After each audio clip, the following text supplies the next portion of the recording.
This is the Future X podcast. In each episode, we interview a platform designer, author, or publisher. They'll talk about how to build online communities that are diverse, welcoming, and safe. Now, here's our host, Lee Schneider.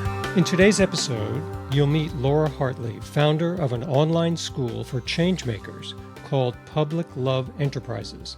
She teaches people how to detox from capitalism, patriarchy, and supremacy culture. Her intention is to empower changemakers, activists, and entrepreneurs to radically reimagine the world, creating the conditions for social healing, collective thriving, and liberation.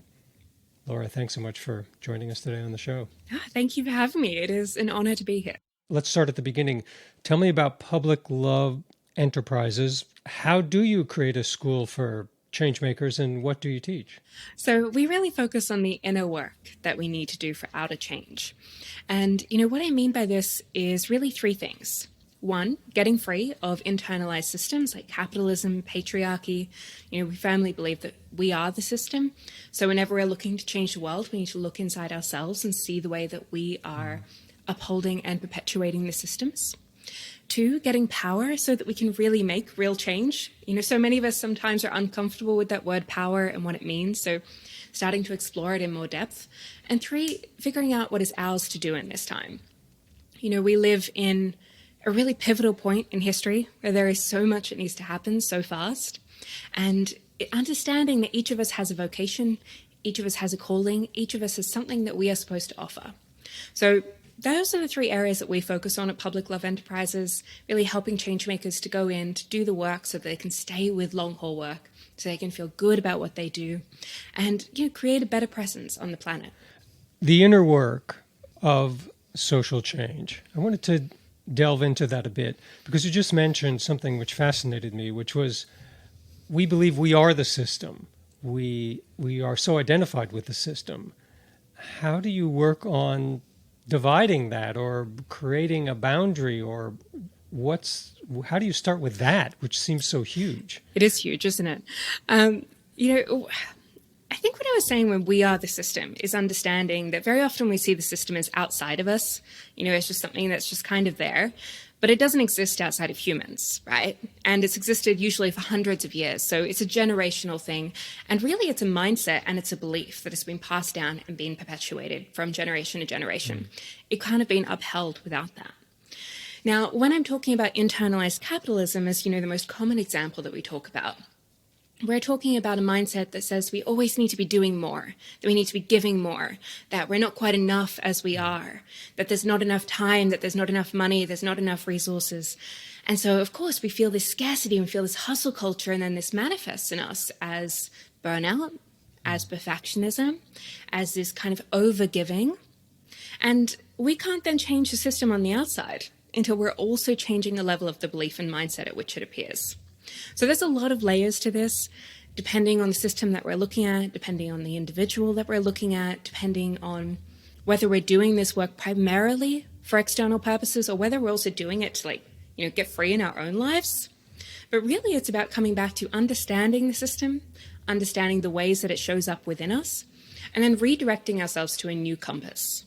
Finding a compass isn't those thoughts, isn't that belief system, and finding something that's a little bit more authentic and a little bit more regenerative.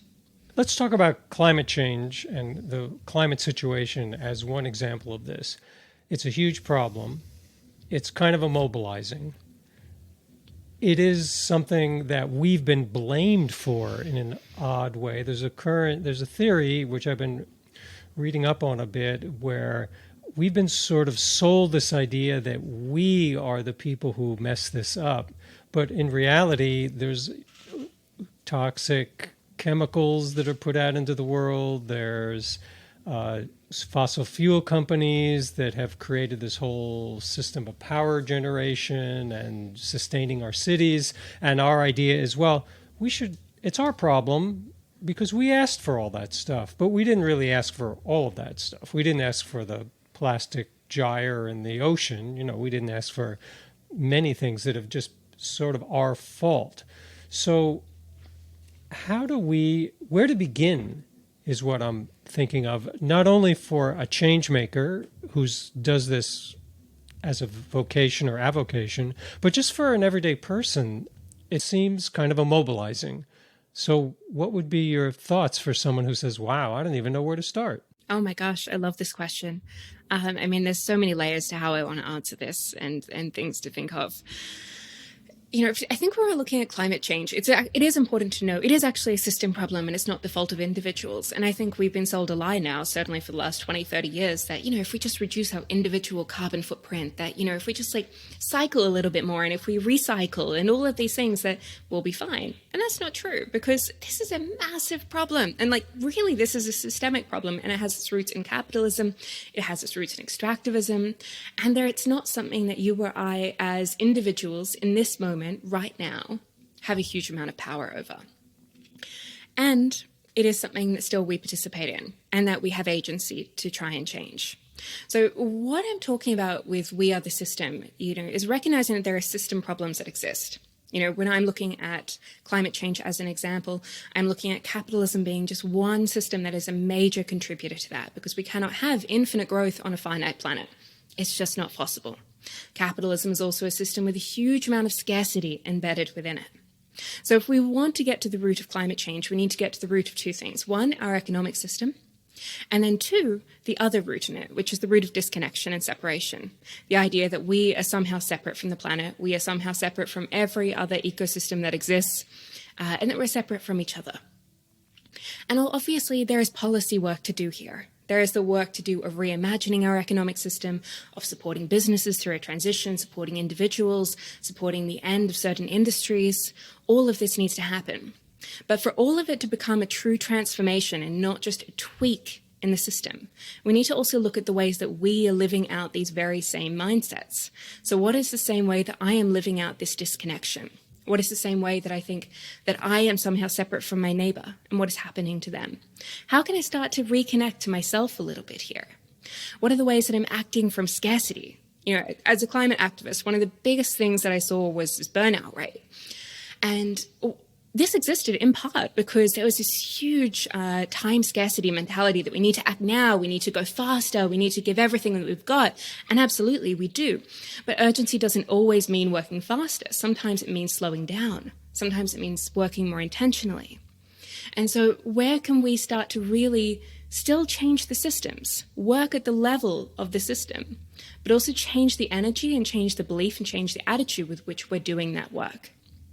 So to kind of answer the question of what can we do if we're overwhelmed by climate change, you know, the simplest answer is really starting to look at your community, starting to look at, you know, some activist groups that are out there, but also starting to look at this idea of getting free. What does it mean to follow a new compass? What does it mean to do something different to what society says? And to really find a new path that we can start to walk, because all of us need to find our thing. Yeah, it's so much. If we keep doing the things that we've been doing, we're not going to get out of this trouble. It's just perpetuating. And when I think about internalized capitalism, what really gels for me, what coalesces is hustle culture and how that leads to burnout. But what about someone who says, what do you mean internalized patriarchy? What do you mean toxic patriarchy? What am I going to do about that? And who am I to do anything about that? You know, I think when we talk about like patriarchy, we're talking about a system of domination and control. You know, fundamentally, capitalism arose out of patriarchy. You know, white supremacy, I think, also to a large degree kind of arose out of patriarchy. There's all of our systems are kind of linked in many different senses. And so we need to look at, well, how does that manifest? It manifests as this idea of dominance, of control. You know, that man is above all other species, that man is separate to the earth, that men are superior to women, and all other gender minorities that exist, that there's an element of separation. And then we can, one, look at the ways that we act this out, but then maybe also looking at the ways that perhaps, you know, as a woman here, we're on the receiving end, that maybe very often we don't ask for what we want.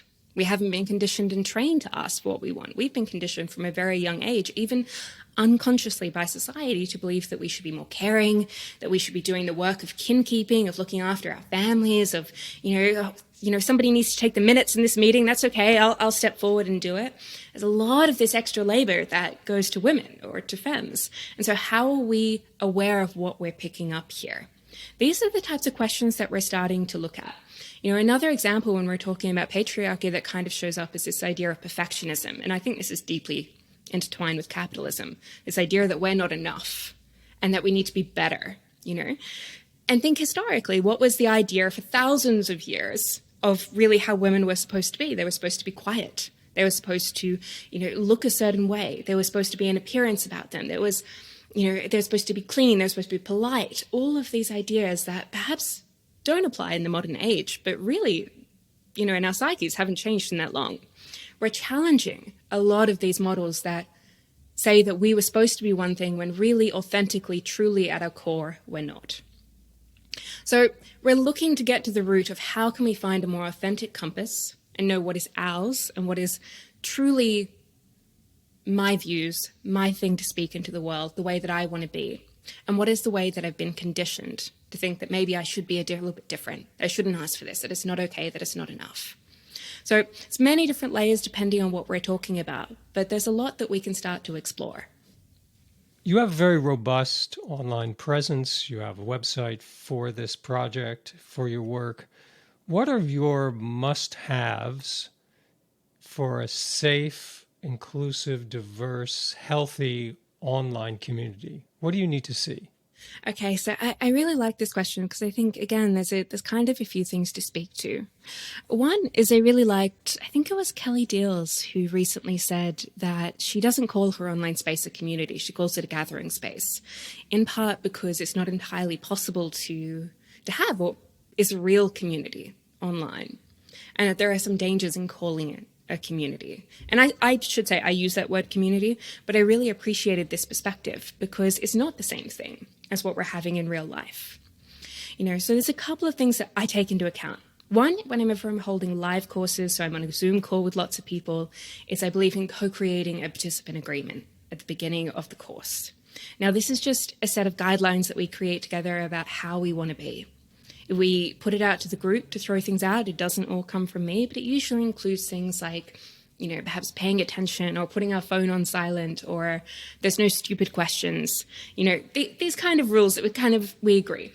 And most of us intuitively know these, but putting them together into a space, like collectively, I think makes a real difference. It makes the space feel safer, and it means that people have agreed to something, and that makes a difference. The other thing, though, that when we're starting to talk about perhaps things like Facebook groups or any other kind of more digital space, I think it's recognizing that as hard as it is for especially as any coach running a group, it's not a democracy. These are not community spaces. These are spaces that actually need to be maintained. So how well can you actually keep track of what is being said in the group? What type of material do you want to allow in there?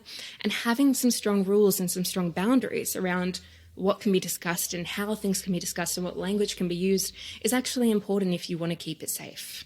So there's many different areas to consider, but I think those are some of the highlights.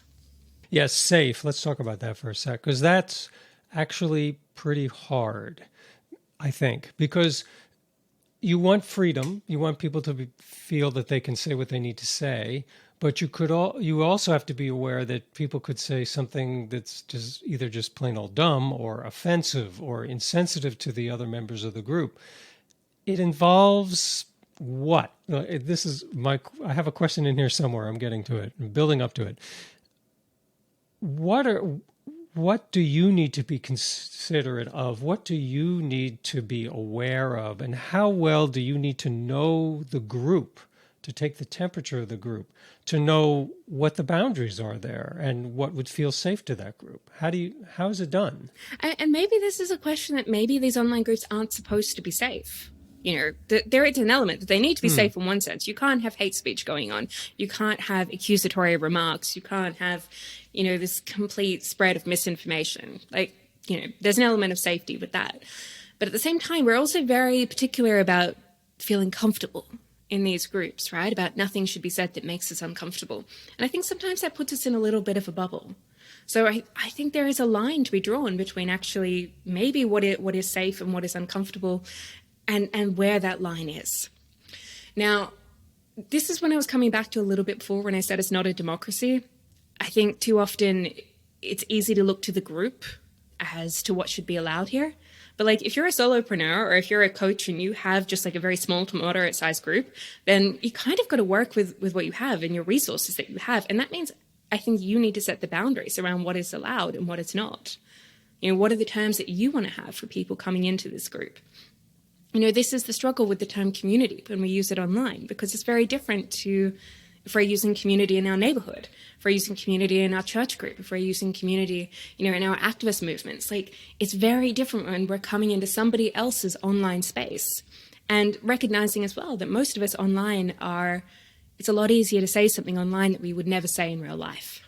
And that's what can also spiral out of control. So I think having those rules around, okay, what is hate speech? What is the things that are allowed? What are the responses that are allowed? Perhaps what is the response limit that we allow to go back and forth between people can help to minimize some of these effects. But ultimately, it's never going to be 100% safe. It's never going to be 100% comfortable for everybody.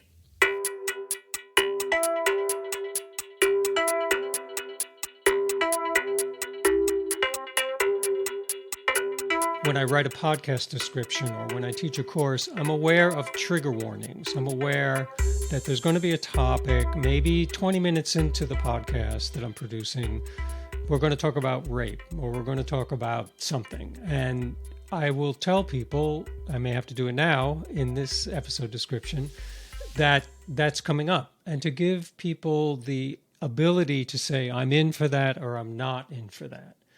I think that becomes important.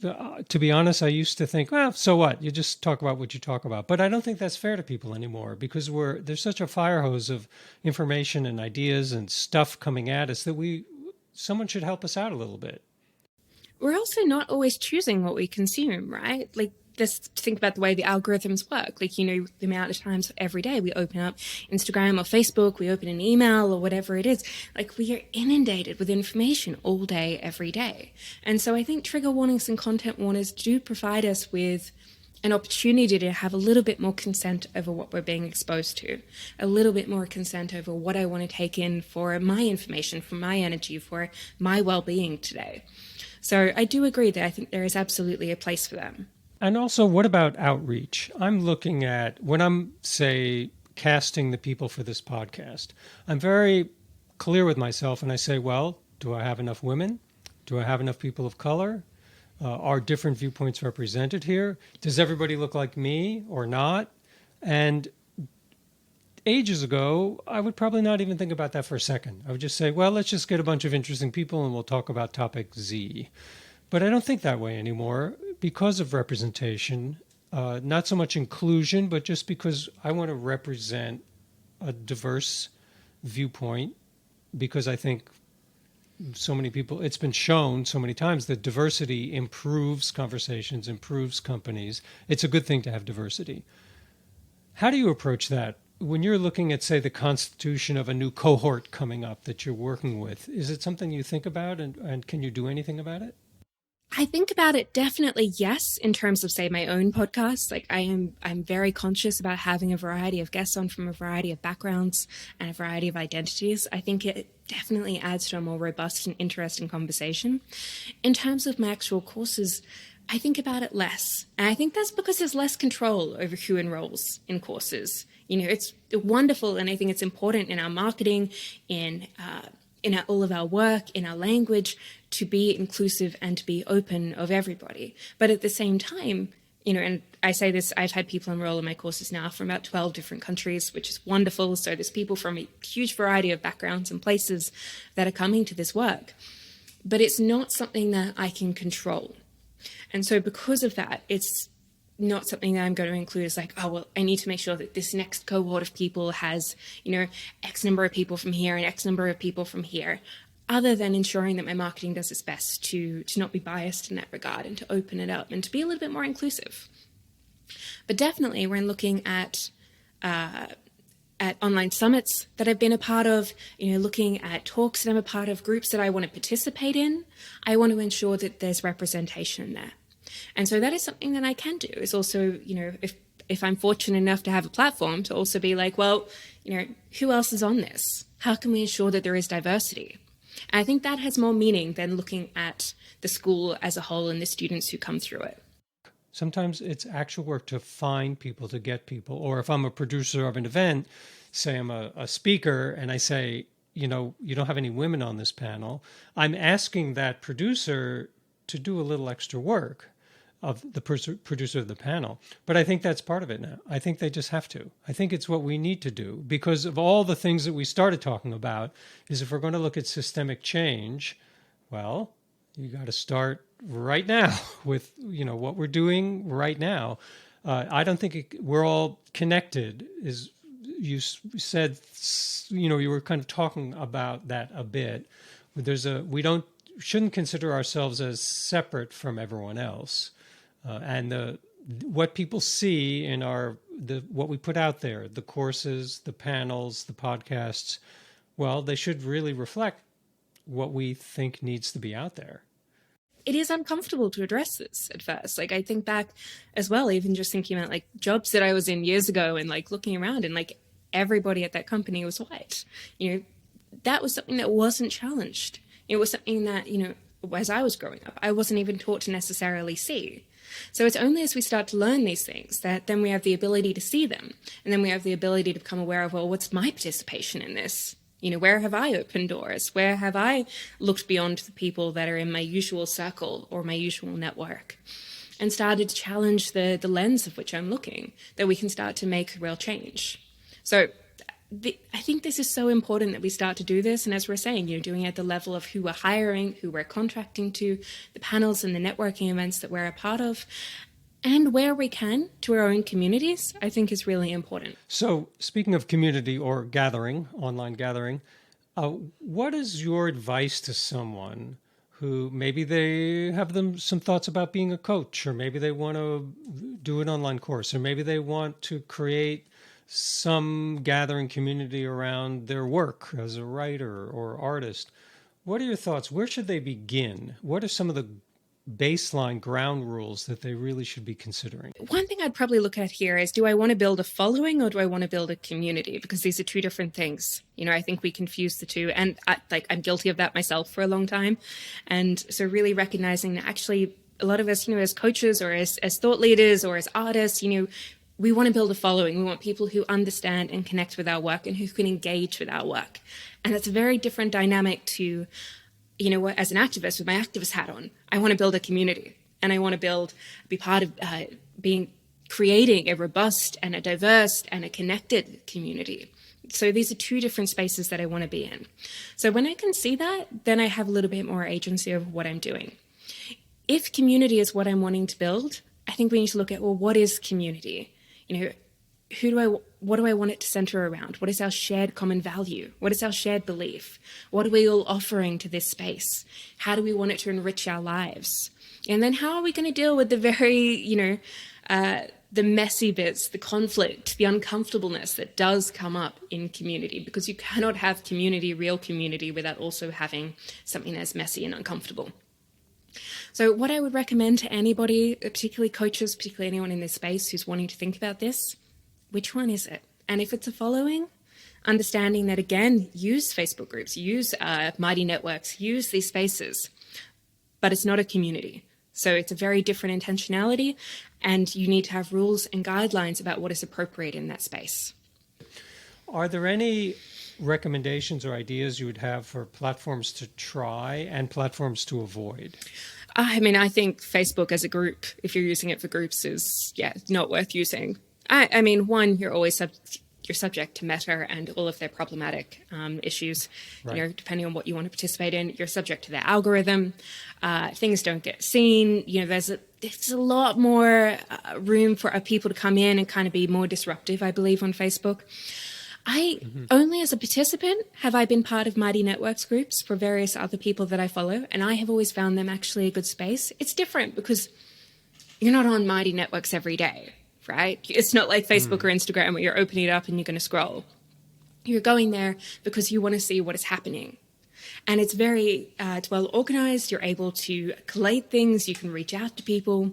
So I can't say as a host of a Mighty Network group if it's any good, but as a participant, I would be recommending people check that out. And what about, things are pivoting a bit. We had gone totally online with just about everything through the pandemic, and now some real life events are coming back.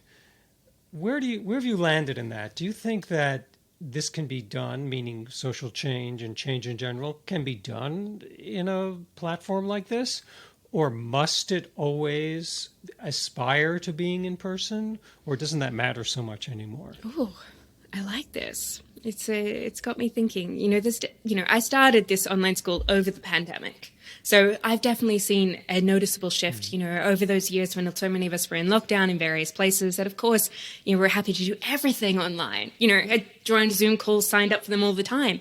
Now, I'm quite intentional with what I sign up for online. I have to want to do it online. Mm-hmm. And I have to want to do it online because there isn't really that energy connection, right? Yeah, I have the benefit that I can stay at home, that I can do it at a time that suits me, but I'm not really meeting anyone. I'm not building a relationship out of it, occasionally, but rarely. And so it has to be an interesting topic that I can't do in person. So for me, as a business owner who runs an online school, I've noticed that shift, and that's something that I'm definitely looking to provide. In terms of activism and social change, I think there's a little bit of a balance here. The change happens in real life.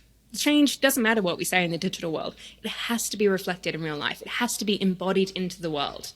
And so we need activist networks. We need communities that are coming together somewhere, physically where we can see and touch each other. Mm. But there's also nothing wrong with using this. Digital spaces are a tool.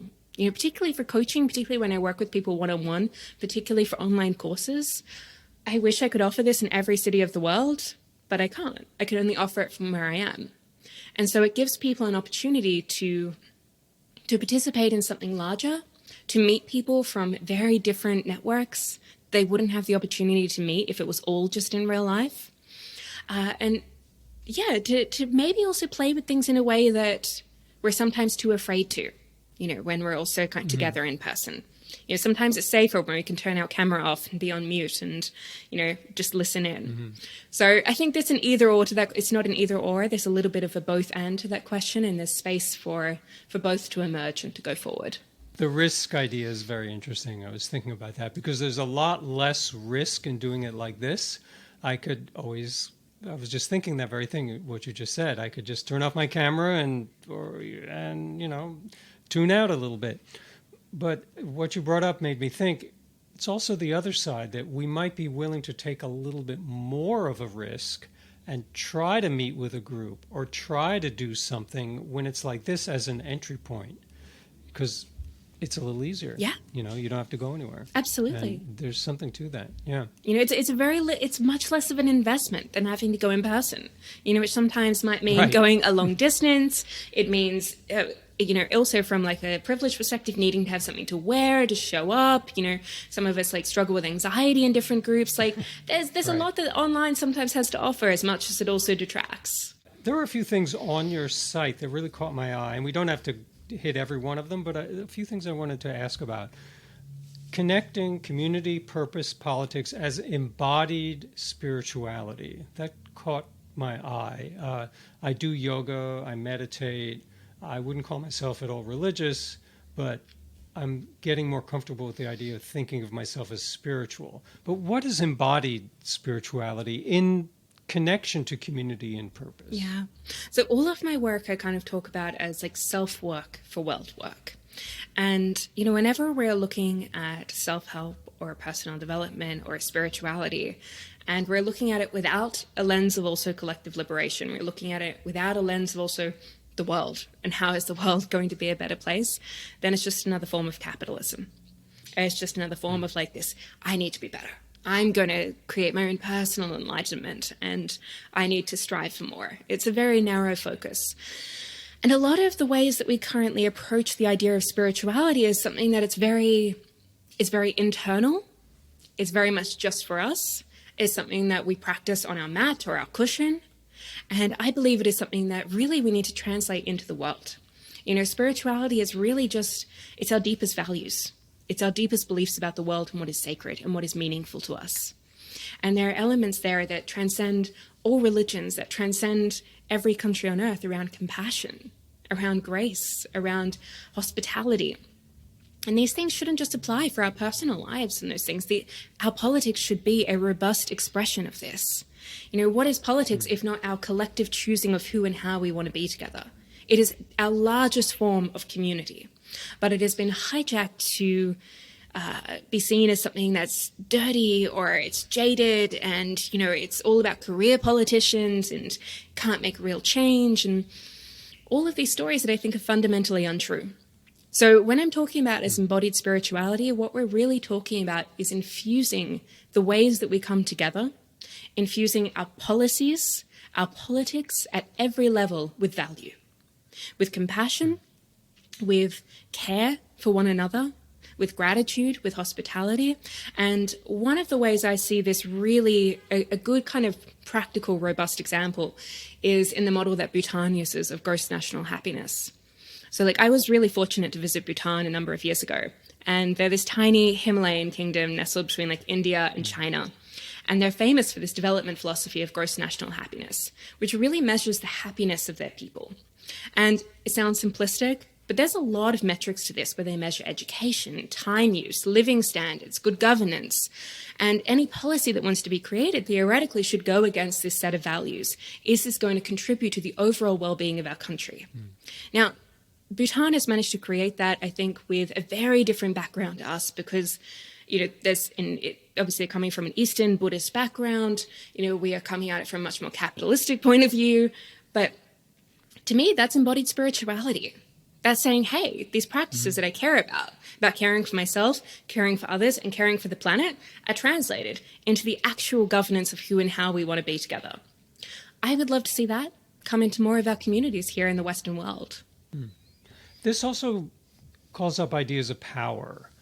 People may think of themselves as, well, power, that's for politicians, or power corrupts, or maybe the opposite. We are weak and powerless, you know, we're just being acted upon all the time. But you've spoken about how to claim power, how to wield it, and how to be comfortable using it. So what's a first step to that? It sounds good, but let's say I'm pretty scared of that idea, or it just seems like something I wouldn't, you know, that seems like maybe that's being mean to someone or something, you know, whatever someone would come up with. What's the first step with wielding or being comfortable about power? Well, that's the patriarchal idea of power, right? That power means power over, that it means domination. That is the main idea we have in our culture of what power is. And I think that that is an incredibly, I mean, it's the most disappointing, but also one of the weakest forms of power. You know, there's also power that we have that is embodied. There is power we have that is shared. There is collective power. So it's about learning how to read a room for power, so that when we're in a room and there's decisions being made, we can see the power dynamics that are at play. You know, whether that is talking over somebody, dismissing some ideas, whether that is falling prey to our own victimhood and like feeling powerless, so we don't even ask for what we want, or, you know, we do it so resentfully. Understanding all of this is just power dynamics. So let's first of all look at, what is my belief around power? Do I think it's bad? Do I think it's dirty? Do I think it's shameful? Do I think I have any? What do I believe if I start to shift the idea from power just being power over to also being power with, collective, shared, embodied power? And then what would it mean if I were to start to claim this? If I were to start to believe in my own sense of agency, to believe in my ability to connect with others and to organize, and to do so in a way that was rooted in kindness, that was rooted in compassion, but that also spoke a lot of truth and had a bit of backbone to it. So there's many ways that we can start to kind of break it down depending on circumstance, but fundamentally, it's shifting this idea that power is just this dog-eat-dog world, and that we just got to, you know, be in it to survive, because I don't think that's true. Well, we've touched on so many things today. I feel like we've gone from table to table laden with ideas and food for thought. Is there anything that I forgot that I should bring in that we left out? My gosh, I think we've gone through so many different spaces as well. So we've covered a lot. But I think fundamentally coming back to this idea that, again, you know, what we're just talking about now with power plays into community too. If you're looking to create a community, that power over dynamic needs to be challenged.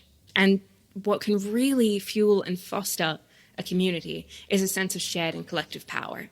So what does that look like for you? What are you going to do with that power? How are you going to support one another? How are you going to manifest it into the world? And so when we can start to answer these questions, I think we can start to be a lot more creative with what we're doing. It reminds me of what you said earlier, the difference between a following and a community or gathering.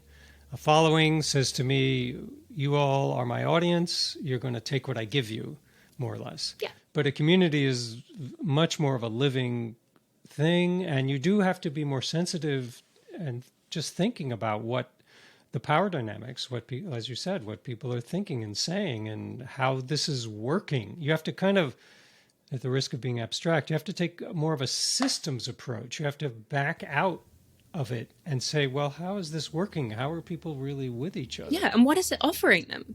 Like, what is that community offering? Because not every community is offering us something. Sometimes, they get a little bit toxic. Sometimes they, start to bring us down. So what is this community offering and how are we being with each other? These are the questions we want to ask. What are the values? And what do these values look like? Not just in thoughts, not just in words, but in action. I think that's a great place to leave this and wrap up because it pretty much says it all. Laura, where can people find you online? LauraHartley.com. I'm also on Instagram at laura.h.hartley, and I can be found on LinkedIn as well. Thanks so much for being part of the podcast today. I really appreciate it. Thank you for having me on. It was a pleasure to be here. Thanks for joining us on the Future X podcast. Listen on Apple Podcasts, Spotify, Amazon, Google, or anywhere fine podcasts appear in your feed. Post a comment on Apple Podcasts, and we'll read it on the show. For more info about Future X, visit futurex.studio.